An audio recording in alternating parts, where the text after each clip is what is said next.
This is from a book called Kyoto Nights, Yokohama Days Kyoto Nights, and it's called The Mood Map.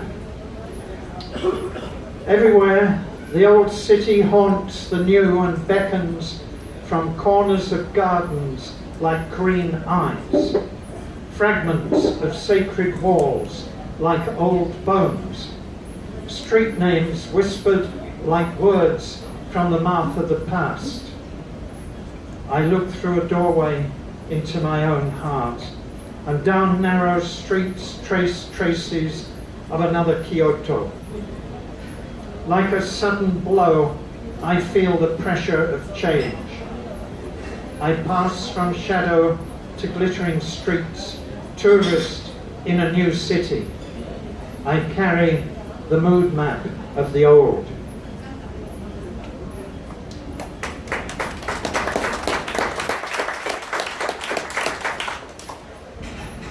I met a Japanese musician and also a Chinese musician, and both of them were circling around a composer and a conductor of an orchestra, an Australian guy.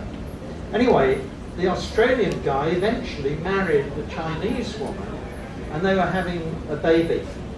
And they said, would I write a poem for their baby? And I said, well, you know, that's a job for a poet laureate like Candice. I'm not a poet laureate. But anyway, I wrote this poem. It's called For Her Child.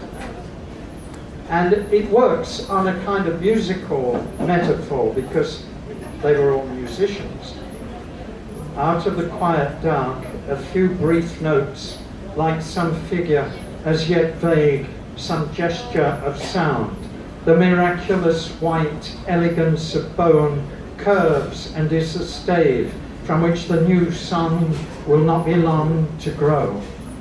And this floating instrument finds its rhythm of flesh and blood, heart near heart, and intervals of its own sweet swimming time. And its human theme with melodies that become eyes and perfect nails and finest grace notes of silken hair and brows, improvising on its genetic key to find a new world of tones. Unforeseen, this music is a child of summer, come from that quiet dark, with cries at last like notes for a new beginning.